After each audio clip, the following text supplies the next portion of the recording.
Can you state your name for me? My name is Lupa Marlene Brandt. How long have you been medically transitioned? I have been medically transitioning for about 27 months or so now. When did you formally come out to your friends and family? That would be November of 2015. Tell me a little bit about your journey. Well, I waited for a long time to start transitioning due to some unusual life events. Primarily, the main thing that held me off at the end was my mother was very, very sick and dying of cancer, and I was her only son, and she passed away shortly before Thanksgiving Day on 2015. And once that happened, then I was free to be me and to be where I'd always felt I should be. Tell me a little bit about your support system. Well, I've got to be honest. I mean, support systems change over time, so that everything I tell you about that's current today might not be current in a week, and it certainly doesn't reflect what was there before. When I came out, I was in Macon, Georgia, and I had a fair support system, but I wasn't medically transitioning at that point. I just came out.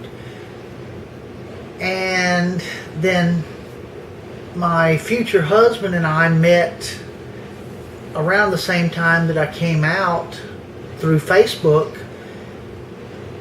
And then in April of 2016, he moved up here with me.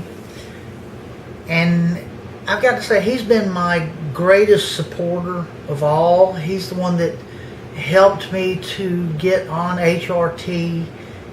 He has stuck by me when things were bad, when things were good. I had a stroke about 5 months ago, and he was really, really there for me during that. Pretty much waiting on me hand and foot. Anything I needed, he was there to help me with. And when I couldn't hardly walk, he was there to help walk for me. And my own family, I really don't have much to do with. They all live within probably 30 miles or so of me. But they have their own lives and they aren't interested in mine.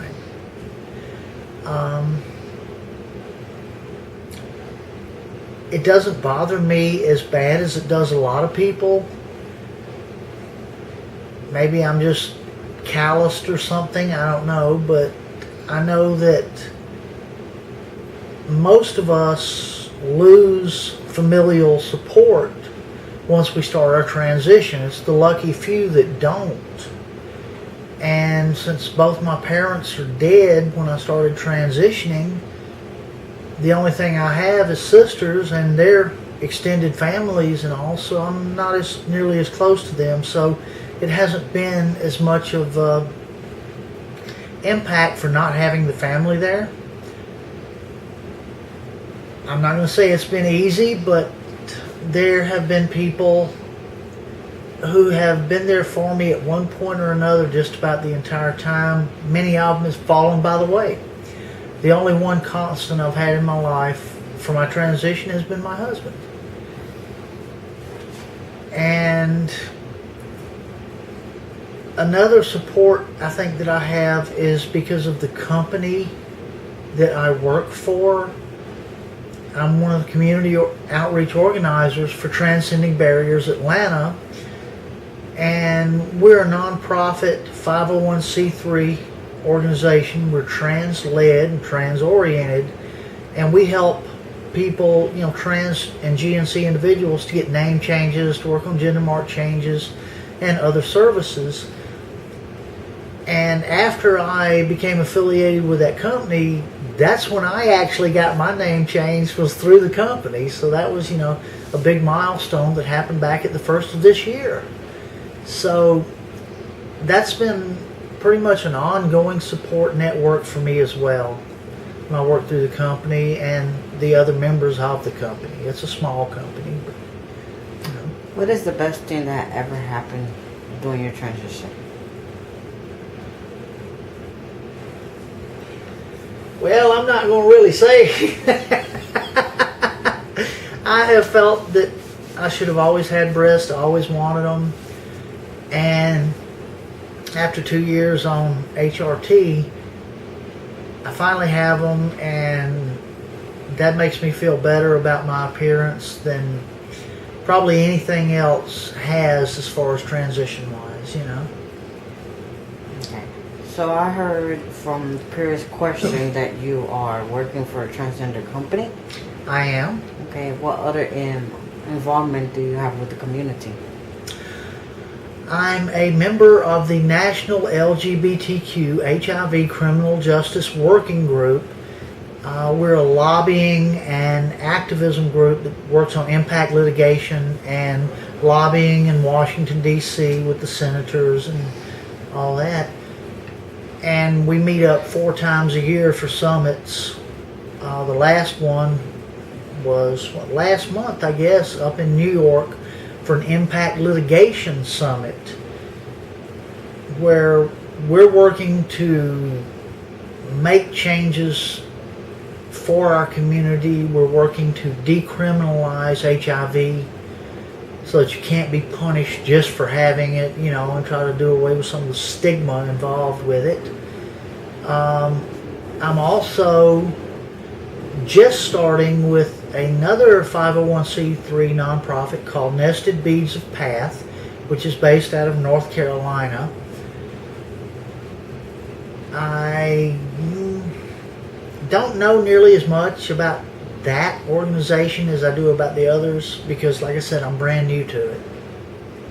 Any studies that you're doing within the community? Yeah, and I can't believe I forgot that. I am currently a student in the Georgia Equality's Trans Leadership Academy, which is teaching me to be more visible and more of a leader for our community. I'm not like a lot of people that I want to, as soon as I could pass, go stealth and hide or anything. I want to be out there. I want everybody to know who I am. I want them to know my picture when they see it, you know. And I want to do that by leading from the front and for fighting for all of us. Is there anything else you want to add to this video for those younger and trans women that are beginning their transition? Yeah, well, you know, there were many extenuating circumstances that stopped me from transitioning earlier in life. One of the facts was there really wasn't much of a thing such, you know, known as transgender at that point when I was born, way back in 1961. But it's only recently that that it's become more of a mainstream concern or media, you know, noticing us as being transgender. And back when I was young, just being labeled as gay could get you killed. Now, of course, being transgender can get you killed, but it's safer to be gay, so I don't know, I guess we're making progress there.